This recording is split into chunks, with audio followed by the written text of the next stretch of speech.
अच्छा जी, इसके बाद इसका आखिरी क्वेश्चन है इस चैप्टर का, वो ये है कि impact of trade cycle on the business environment.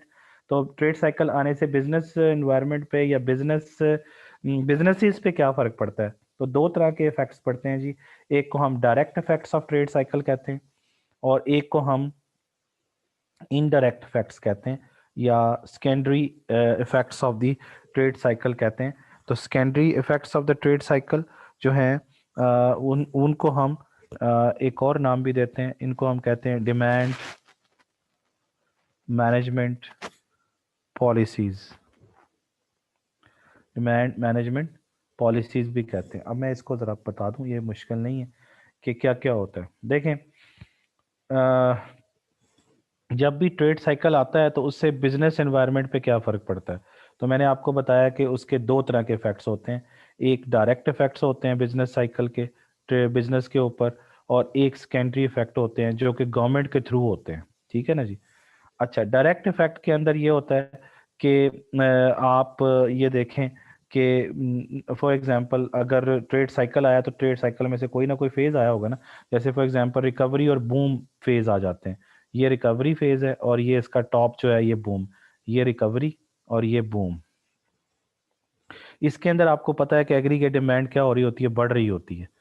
तो इसका मतलब ये है कि इसके अंदर चूंकि एग्रीगेट डिमांड बढ़ रही होती है, तो बिजनेसेस क्या करें अब। तो बिजनेसेस को चाहिए कि ये फेज को समझें और उनके पास इतनी कैपेसिटी होनी चाहिए कि वो इस बढ़ी हुई डिमांड को पूरा कर सके। उसके लिए उन्हें पहले ही प्लानिंग करके रखनी चाहिए कि इकॉनमी हमारी आहिस्ता आहिस्ता रिकवर कर रही है और ये बूम की तरफ जाएगी, और हमें उसको उस वक्त एग्रीगेट डिमांड और ज़्यादा बढ़ जाएगी। तो उसको पूरा करने के लिए हमारे पास पहले से ही कैपेसिटी होनी चाहिए।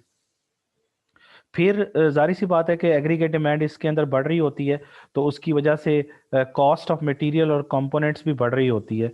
और जो कंपनीज होती हैं या बिजनेसेस होते हैं, उनको क्या करना पड़ता है, उस बढ़ी हुई डिमांड को पूरा करने के लिए अपने जो लेबरर्स होते हैं उनको ज़्यादा कॉस्ट पर भी जो है रखना पड़ता है, ताकि अपने राइवल्स के साथ compete कर सकें और आउटपुट को प्रोड्यूस कर सकें। और फिर ये है कि चूंकि एग्रीगेट डिमांड बढ़ रही होती है इन दोनों फेजेस के अंदर, तो इसके अंदर वो क्या करते हैं कि प्रॉफिट जो होते हैं और वो आपको अट्रैक्ट करते हैं। और आप जो है वो बाहर से भी, दुनिया से भी लोग आके आपके मुल्क में इन्वेस्टमेंट करते हैं। जिस मुल्क के अंदर रिकवरी हो रही हो या बूम आया हो, वहाँ पर लोग आके इन्वेस्टमेंट करते हैं। उसके नतीजे में वो काम करते हैं आपके मुल्क के अंदर, और उसके नतीजे में जाहिर सी बात है वो आपकी कंपनियों को खरीद भी सकते हैं। एक्विजिशन पॉलिसी भी आ सकती है कि आपकी कंपनियों को खरीद लें या आपकी कंपनी के अंदर मर्ज कर जाएं, वो ये भी हो सकता है। तो इसके अब एग्रीगेट डिमांड जब बढ़ रही होती है तो इसका अल्टीमेटली नतीजा ये निकलता है कि मुल्क में अंदर महंगाई हो जाती है। तो इन्फ्लेशन होगी, इन्फ्लेशन जब होगी तो जाहिर सी बात है कि उसके नतीजे में फिर कॉस्ट भी बढ़ेगी। तो ये चीज़ भी होती है। और फिर आखिरी बात ये होती है कि एक्सचेंज रेट जो है वो डेप्रिसिएशन की तरफ चला जाता है, क्योंकि आपकी चीज़ें महंगी हो रही होती हैं। तो आप चीज़ों को सस्ता करने के लिए अपनी करेंसी को क्या करते हैं, कम करते हैं, उसकी डेप्रिसिएशन करते हैं। तो ये बिजनेसेस को ये सारी चीज़ें पता होनी चाहिए कि ये सारे चीज़ें हो सकती हैं इन दो फेजेस के अंदर। लेकिन बाकी दो फेजेस के अंदर क्या हो सकता है वो भी पता होना चाहिए। रिसेशन ये होता है, ये रिसेशन में गिर रही होती है, और अल्टीमेटली ये डिप्रेशन होता है, यानी ये रिसेशन और ये डिप्रेशन। तो इसके अंदर एक्चुअली एग्रीगेट डिमांड क्या कर रही होती है, कम हो रही होती है। जब एग्रीगेट डिमांड कम हो रही होती है तो अब बिजनेसेस को क्या करना चाहिए। अब आप अगर ऐसे मुल्क में रह रहे हैं जहाँ पे एग्रीगेट डिमांड कम हो रही है, तो आप फौरी समझेंगे कि आपके मुल्क के अंदर रिसेशन आ रहा है या आपकी इकोनॉमी जो है डिप्रेशन की तरफ जा रही है। तो आप एज ए बिजनेसमैन क्या करेंगे। आपको पता होगा कि आपकी चीज नहीं बिकेगी आगे चलकर, आपकी डिमांड कम हो जाएगी। आपको इस चीज के लिए तैयार रखना पड़ेगा अपने आप को कि आपको लॉस हो सकता है, क्योंकि आपकी आपकी सेल नहीं हो सकती। तो इसलिए अभी से ही आपको क्या करना चाहिए, अपनी प्रोडक्शन को कम कर देना चाहिए और अपने स्टाफ को ऐसा ऐसा कम करना शुरू कर देना चाहिए। आपको इस चीज़ को रियलाइज करना चाहिए कि मुल्क के अंदर रिसेशन आ रहा है। और फिर आपको ये भी पता होना चाहिए कि इसका नतीजा ये निकलेगा, क्योंकि डिमांड जो है वो कम होगी, तो फिर less demand firm will seek to shift unsold stock, maintain sale price reductions, है ना।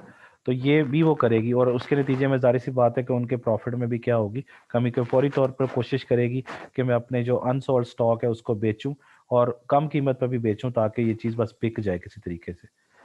और उसके बाद वो इन्वेस्टर का भी प्रेशर आएगा, क्योंकि रिसेशन की तरफ जा रही है तो प्रॉफिट कम होएंगे। वो कहेंगे, कोशिश करेंगे कि अपनी कॉस्ट कम करें, अपने जो है वो लेबरर्स को निकालें उसमें से। बेरोजगारी होगी, तो उसके लिए भी आपको तैयार तैयार रहना चाहिए। और ये भी हो सकता है वो कहें कि जी आप चीज़ को सस्ते सस्ता पैदा करने की कोशिश करें, तो आपको ऑफशोरिंग भी करनी पड़ सकती है। अपने जो बिजनेस के ऑपरेशंस हैं उनको रैशनलाइज करना पड़ेगा। रैशनलाइज मींस कि वो देखना पड़ेगा किसकी कॉस्ट ज़्यादा आ रही है, उसको कम करना पड़ेगा आपको। और फिर ये भी मुमकिन है कि इस रिसेशन के अंदर आपकी जो कस्टमर्स हैं और जो सप्लायर्स हैं वो फाइनेंशियली ट्रबल में आ जाएं और वो आपकी चीज़ों को ना खरीद सकें। इसके लिए आपको तैयार रहना चाहिए। और आखिरी जो चीज़ है वो ये है कि secondary effects of the trade cycle.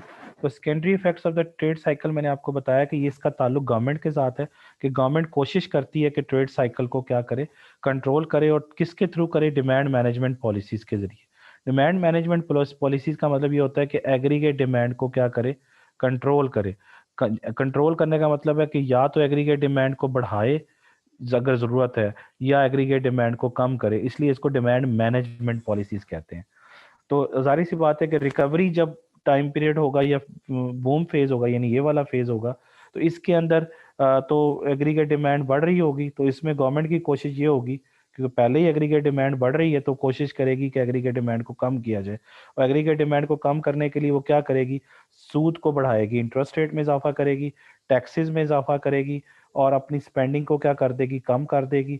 और डायरेक्ट कंट्रोल भी करेगी, यानी प्राइसेस को, कुछ प्राइसेस को फ्रीज करेगी, इंपोर्ट रिस्ट्रिक्शन लगाएगी। ये सारी चीज़ें किस लिए करेगी? ताकि एग्रीगेट डिमांड में क्या आए? कमी आ जाए। और अगर आपकी इकॉनमी रिसेशन और डिप्रेशन फेजेस के अंदर है, तो इसका मतलब ये है कि इकॉनमी डाउनवर्ड जा रही है। तो डाउनवर्ड जा रही का मतलब ये है कि इकॉनमी के जो है वो एग्रीगेट डिमांड कम हो रही है। तो अब गवर्नमेंट का काम होगा कि एग्रीगेट डिमांड को बढ़ाए। तो एग्रीगेट डिमांड को बढ़ाने के लिए गवर्नमेंट क्या करेगी? गवर्नमेंट जो है वो इंटरेस्ट रेट में कमी लेके आएगी। गवर्नमेंट जो है वो लोअर इंटरेस्ट रेट पे उनको जो है वो सूद पे जो है वो कर्ज फराहम करेगी। गवर्नमेंट एक्सपेंडिचर बढ़ा देगी अपना, और गवर्नमेंट टैक्स में भी कमी कर लेगी। ठीक है ना जी? तो ये उसके, इसको समझना है आपने कि फेज कौन सा जा रहा है, और उस फेज में एग्रीगेट डिमांड होती क्या है, और फिर करने की क्या जरूरत होती है। जो होती है उसके उलट करने की जरूरत होती है फिर। ठीक है जी?